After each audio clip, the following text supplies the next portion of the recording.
አለኝ። ትናንትና ለመግባት ፈልጌ ነበረ። ዛሬ ስላስገባሽኝ በጣም አመሰግናለሁ። እሺ ማሪ ሰላም ባያቸው። አንድ የመጣው ሚዛን ላምጣ።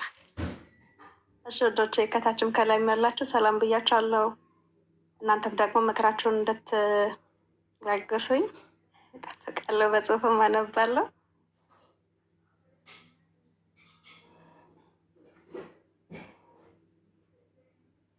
እኔ ብቻ መራት ትንሽ ስለምፈራ ነው።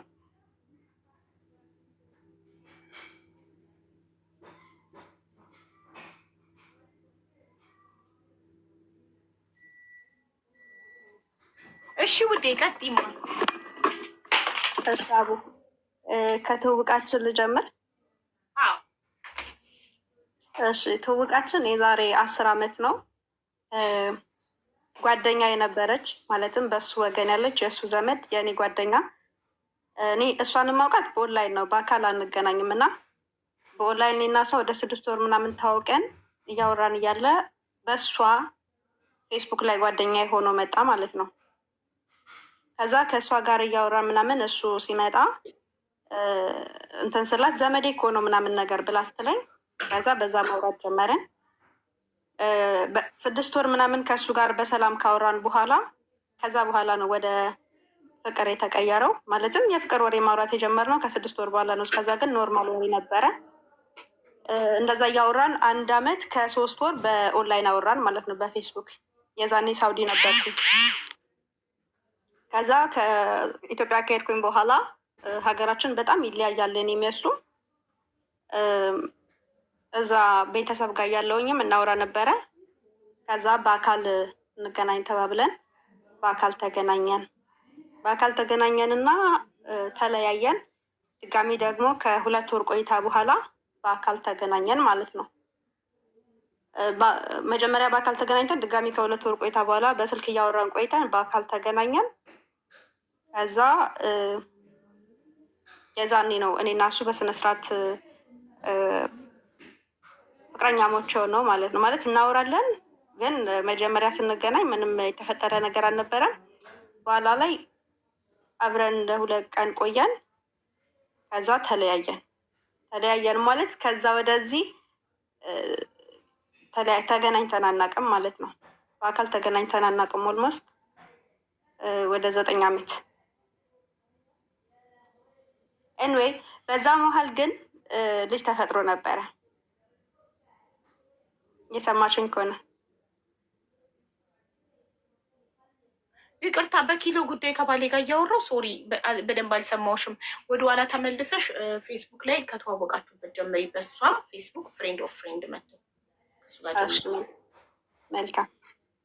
እሺ ከእሷ ጋር ያወራን ከ6 ወር በኋላ እሱ ጋር ተዋወቅን። በእሷ ነው የመጣው። እሱ ጋር 1 ዓመት ከ3 ወር ያክል በስልክ ካወራን በኋላ ወደ ኢትዮጵያ ሄድኩኝ። ኢትዮጵያ ሄጄ በስልክ እያወራን ከ2 ወር ቆይታ በኋላ በአካል ተገናኘን። ከዛ በኋላ በአካል ተገናኝተን ምንም ነገር የተፈጠረ ነገር የለም። ወደ ቤተሰብ ጋር ሄድኩኝ ድጋሚ።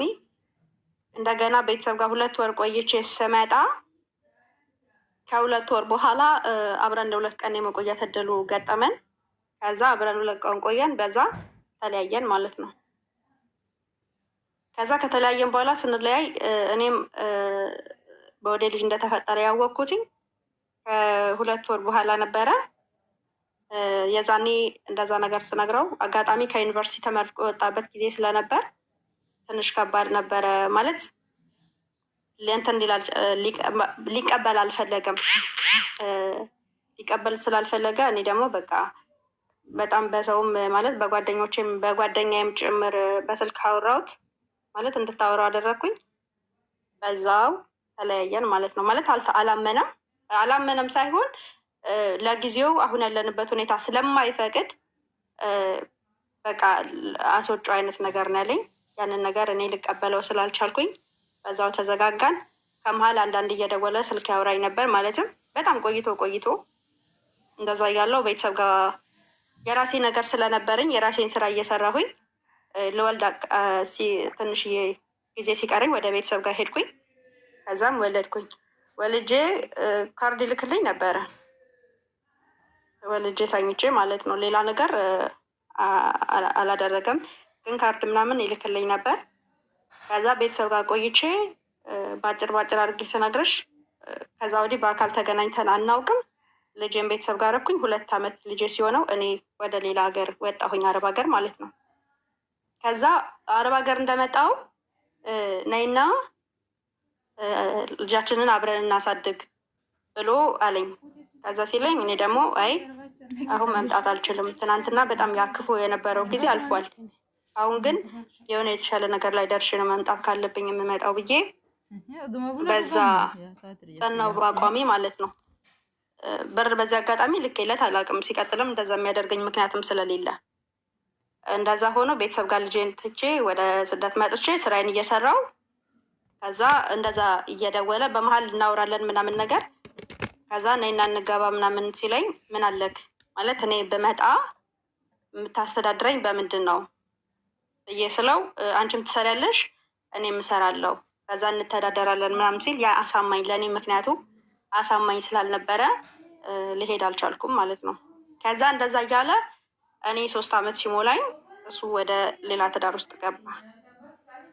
ከዛ ወደ ሌላ ትዳር ውስጥ ሲገባ በሰዓቱ ትንሽ አሳዝኖኛል ማለት ውስጤ ይጠብቅ ስለነበረ ምናምን ነገር እና ከዛ በኋላ በቃ እኔም የሰውን ህይወት ከምበጠብጥ ብዬ ሙሉ ለሙሉ ራቅኩት ማለት ነው ከሱ ጋር። ከዛ ከስንት ከአመት ከምናምን ካገባ እሱ ካገባ ከአመት ከምናምን በኋላ ወደ ኢትዮጵያ ሄድኩኝ። የዛኔም ሰላምታ ብቻ ተባባልን፣ ማለትም በስልክ በአካል አልተገናኘንም። ከዛ እኔም እንደገናንም ቆይታዬን ጨርሼ ተመለስኩ ማለት ነው እና ተመለስኩኝ። አሁን ምንድነው ዋና ወደዚህ እንድመጣ ያደረገኝ ምክንያት እንዳልኩሽ እስካሁን ድረስ ለልጄ ምንም አይነት ሰፖርት አድርጎት አያውቅም። በብር ደረጃ በአካልም አግኝቶት አያውቅም። ግን እየደወለ ይጠይቃል እኔም ጋር። እንደገና ደግሞ እኔ እንደውም ሌላ ህይወት ውስጥ ስላለ እኔ በመሀል ገብቼ እንትን እንዳልል እኔ ጋር የሚያገናኝ ልጃችን ስለሆነ እህቴ ጋር ደውል ብዬ የቤተሰብ ስልክ ሰጠሁት ከኔ ጋር እንዳይገናኝ ማለት ነው። እንደዛም እያለ ግን ይደውልልኝ ነበረ። ኖርማል ወሬ እናውራ ነበረ። አሁን ካገባት ሚስቱ አንድ ሴት ልጅ ወልዷል ይመስለኛል ሳይሆን ወልዷል። ከተለያየ ደግሞ ኦልሞስት 2 ዓመት ሆኖታል። ዓመት አልቆየም ከእሷ ጋር ሲለያይና አሁንም ደግሞ ይሄንን ጥያቄ እየጠየቀኝ ነው። በዚህ አጋጣሚ ለእረፍት በሄድኩኝ ጊዜ 3 ዓመት ምናምን አልሆን ለእረፍት በሄድኩኝ ጊዜ ሌላ የፍቅር ጓደኛ ይዤ ነበረ። ግን ወደ ትዳር ምናምን ሲደርስ አልፈለኩኝም። ማለትም በቃ እኔ በጣም ያሳስበኝ የነበረው የልጄ በሌላ አባቴ የማደጉ ነገር በጣም እንትን ብሎኝ ስለነበረ ብዙ ነገሮችን ሄጄ መጨረሻ ላይ ትዳር ላይ ምናምን ነገር ላይ ስደርስ አልፈልግም ብዬ ትቼው ድጋሚ ወደዚህ መጣው ማለት ነው። እና እሱ ደግሞ ኦልሞስት አሁን ወልዷል ግን ተለያይቷል። እና የዛኔም እንታረቅ እያልኩሽ እምቢ ብለሽ እየነበረው አንቺ ነሽ፣ ወደ ሌላ ህይወት እንድገባ ያስገደድሽኝ አንቺ ነሽ። አሁንም ደግሞ ነይና እንታረቅና ቢያንስ አንድ ላይ እንሆን ይለኛል። እና እኔ ደግሞ ወደ ሌላ ህይወትም ለመጀመር በጣም በቃ እና ለአቅም ውስጥ እንትን አይልም። ከእሱ ጋርም ደግሞ ለመወሰን በጣም ተቸግሬያለሁ። አንደኛ ወልዶን የተለያየው እና እስኪ ምክር እፈልጋለሁ።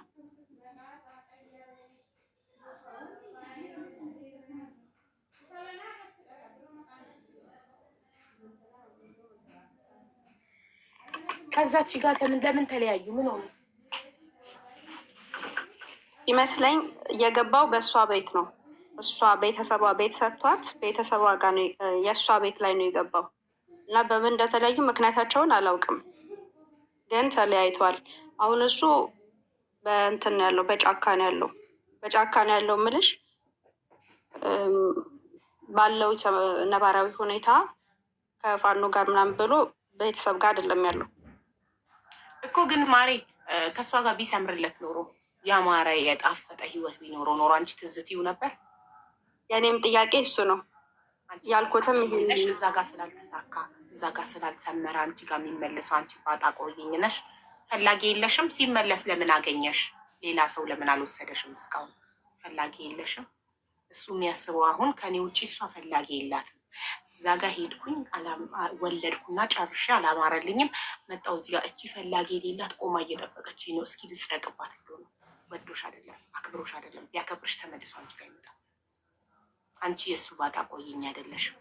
እዛ ጋር ሄዶ ስላልጣፈጠለት ስላልሰመረለት አንቺ ጋር የሚመለሰው ቢያከብርሽ እስካሁን ተፈላጊ ናት እሷ። ዞር ባልኩ ሰዓት አንዱ ላፍ አድርጓታል ብሎ ያስብ ነበር። ግን ተፈላጊ አይደለችም፣ ማንም አይፈልጋትም ብሎ ስለሚያስብ ነው ሄዶ አግብቶ ወልዶ ሳይሰምርለት ሲቀር መልሶ አንቺ ጋር ይመጣል። የተተፋ ምራቅ ይላሳል እንዴ መልሶ። በቃ አንዴ እኮ አየሽው ማንነቱ አይበቃም። መናናቅ ይመጣል። ሁለተኛ እድል መስጠት ሄዶ ጭራሽ አግብቶ ወልዶ ሳይሰምርለት ሲቀር ስትቀበይ በጣም ትናቂያለሽ። እጅግ በጣም ትናቂያለሽ።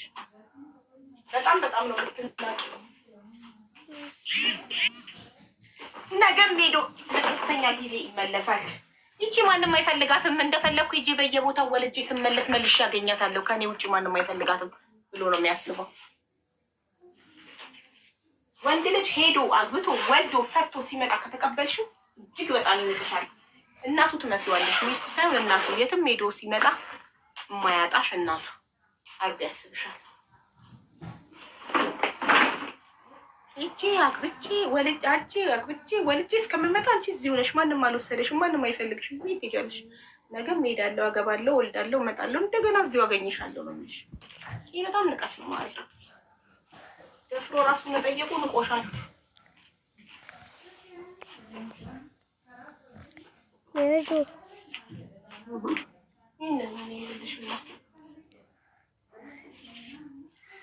ምክንያቱም እንኳን ነገረሽም ከዛች ጋር ለምን እንደተለያየ።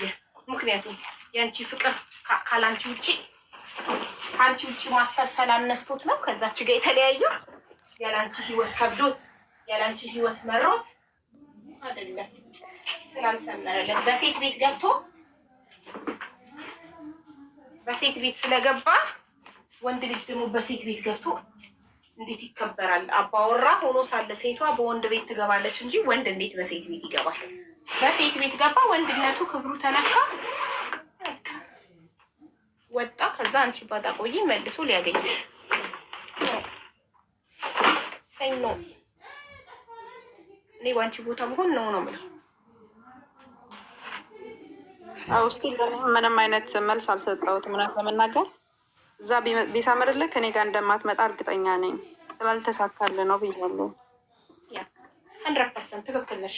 ስላልተሳካለት ነው፣ ስላልሰመረለት ነው አንቺን እንደ ባጣ ቆይን ቆጥሮ ድጋሚ አንቺ ጋር ይመጣል።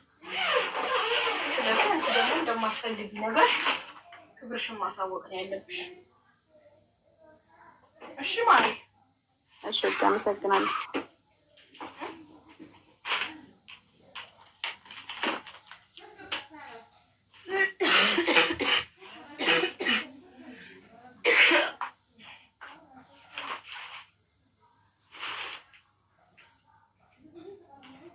እሺ ውዴ፣ እናመሰግናለን። እሺ፣ እኔም አመሰግናለሁ።